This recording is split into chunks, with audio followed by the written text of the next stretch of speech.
Добар ден, почитувани гледачи. Вие сте со Еден телевизија. Добар ден во отвореното студио, ден понеделник, како и секој понеделник, јас сум Сашо Ардановски, вашиот домаќин на денот. А денеска, како што и самите можеби веќе знаете, не очекува почеток на една, би рекол, политички драматична недела, бидејќи се конвергираат разни настани кои што во наредните 4-5 дена ќе ја одредат, би рекол, и некаква среднорочна, а не само краткорочна судбина на државата, бидејќи започнуваат процеси кои што ќе бидат пресудни за тоа во која насока ќе се движи политичката криза во Македонија, бидејќи помалку и повеќе веќе сите се согласуваат дека политичка криза имаме.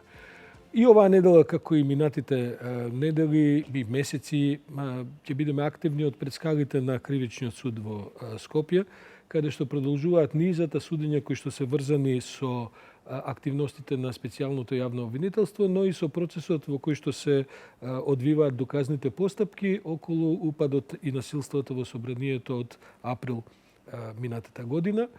И денеска се случи она што помалку и повеќе сите го очекуваа. Госпоđата Гордана Јанкуловска, бившата министерка за внатрешни работи, денешка слушна пресудата во случајот Тенк, во која што и беа доделени од страна на судот 6 години затвор.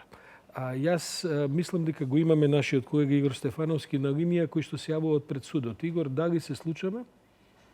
Да, се слушам, имаме комуникација. Што се случува денеска таму, Игор? Што има ново?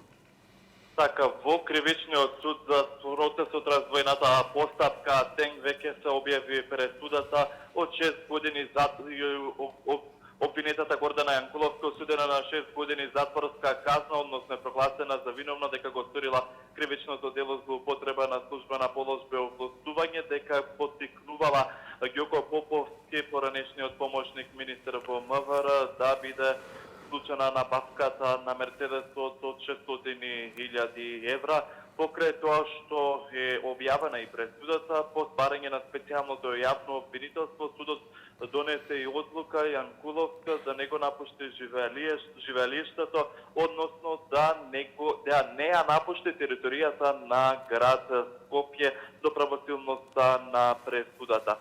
Кога ќе биде правосилна пресудата? Што се сега на тамошните постапки? Немаме прецизен термин кога би била правосилна пресудата. Прво во Кривичниот суд треба да се напише целосно пресудата и откако ќе биде предадена на Јанкуловска, има право на рок од 15 дена да поднесе жалба до апелацијскиот суд. Ако Јанкуловска, бранителите на Јанкуловска поднесат жалба до второстепениот суд, пресудата се уште не станува правосилна, ќе се чека на одлука на второстепениот суд, но тоа ќе го ставиме за подоснежните.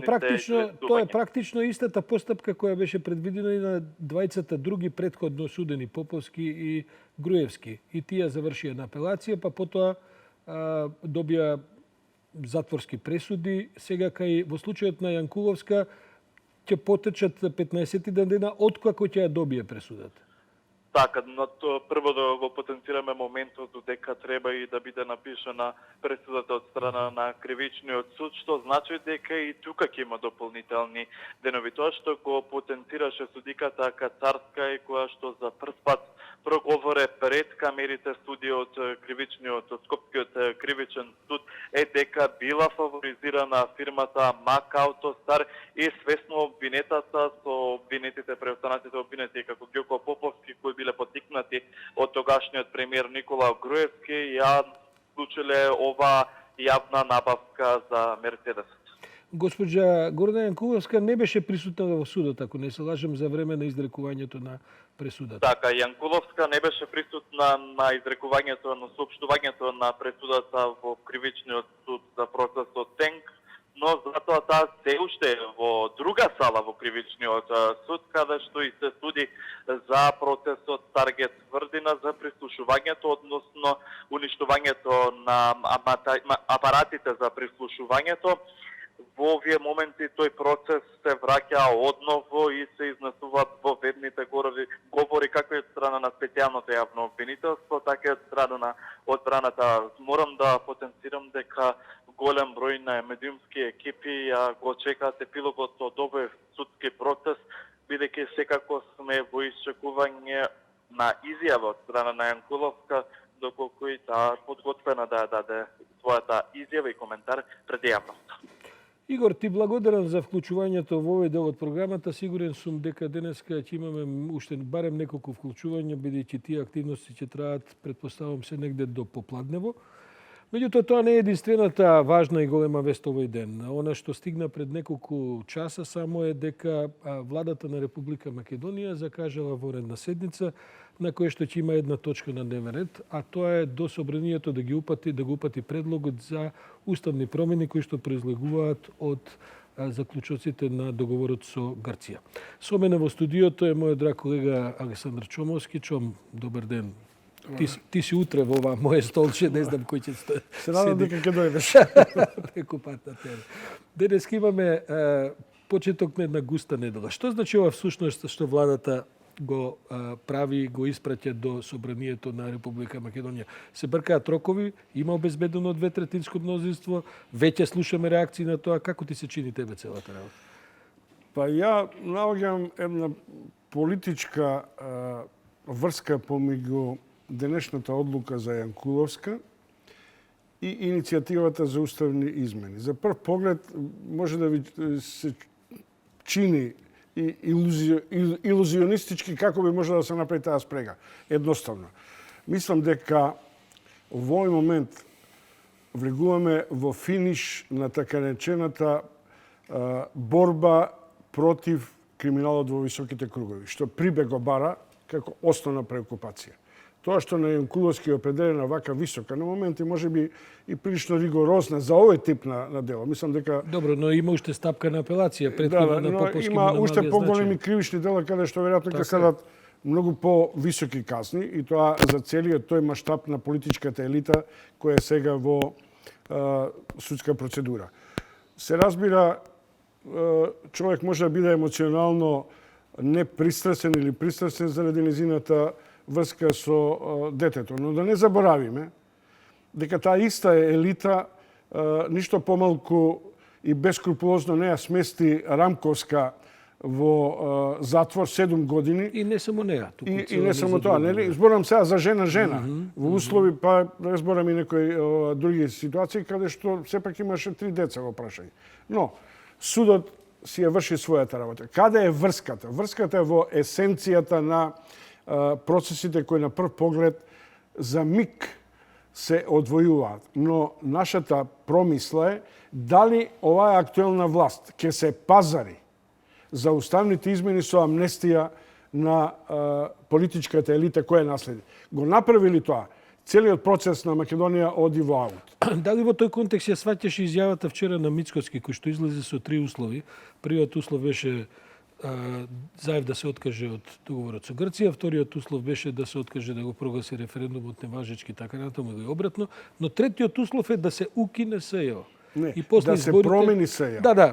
Да се промени во суштина, а што да се укине ова? ова. Врска СЈО со овие претходните два услови? Па и јас тоа се прашувам, ама очигледно дека и оваа ти илузионистичка, како што ја нарекуваш, врска која воспоставуваш, очигледно дека има врска. Очигледно дека СЈО и не само тоа СЈО, туку процесите кои што се гонат преку СЈО, очигледно се во центарот на целото пазарење ако го има. Ама апсолутно, ако ние сакаме во Европската унија, овие процеси мора да заврши. И заради нив, а и за овие што владеат и за идните што ќе дојдат да владеат.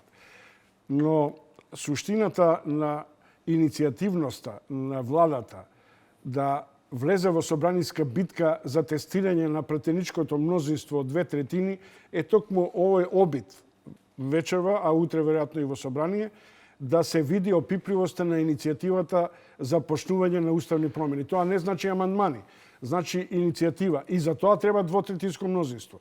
Не може да одат во варијанта на блеф и тоа би било погубна политика. Тоа Каракамишева веќе излезе со професорката Стојчева, дека владата блефира, дека нема 2/3 за да помине ова иницијатива. И да е блеф, тогаш тоа влегува во рамките на политичката играрија околу излезот од оваа криза во која објективно ќе навлеземе. Како ќе излеземе од тоа, има разни патишта, но факт е дека, внимавајте, и Мицковски, па и Заев, мора да вода сметка сега за аберите од странците кои се многу децидни. Не брзете со избори, одите на усогласување. Усогласувањето во парламентот значи смисла за политички компромис. Кој што ќе попушти, друго е прашањето. Но политичкиот компромис мора да го направат лидерите и водечките македонски партии. Па добро, си остави го и простор ВМРО да помине како партија да прави компромис на попрашање на договорот со Грција, бидејќи тоа е темата. Како и да го свртите, на крај уставните промени мора да се гласат заради тој договор. Да го трнеме плаштот на големите изјави. Да се сведеме на политичката реа и прагматизам. Што мисли Мицковски дека Столтенберг после средбата со Вучич во Белград и тоа дека Србија оди со неутралност, денеска излегува дека Македонија единствен пат за НАТО е усвојувањето на договорот од Преспа. Не е наменето за Мицковски. Јас, за разлика од сите кои мислат дека е тоа проруска варијанта, Мицковски влегува во една опасна играрија на просрпско сценарио кое може да биде регионална комплетна дестабилизација. Така е. Доколку се оди на избори, Шекеринска изјави дека ќе има техничка влада, а бидејќи нема време за пржинска влада. И таа ќе биде предмет на компромисот или ќе биде просто прогласена како нешто што е технички детал колку тоа како ќе се изведуваат изборите? Ја не знам како ќе изведат, но во овој миг мислам дека тоа би било најдоброто компромисно решение и Заев и Мицковски да имаат остапнина.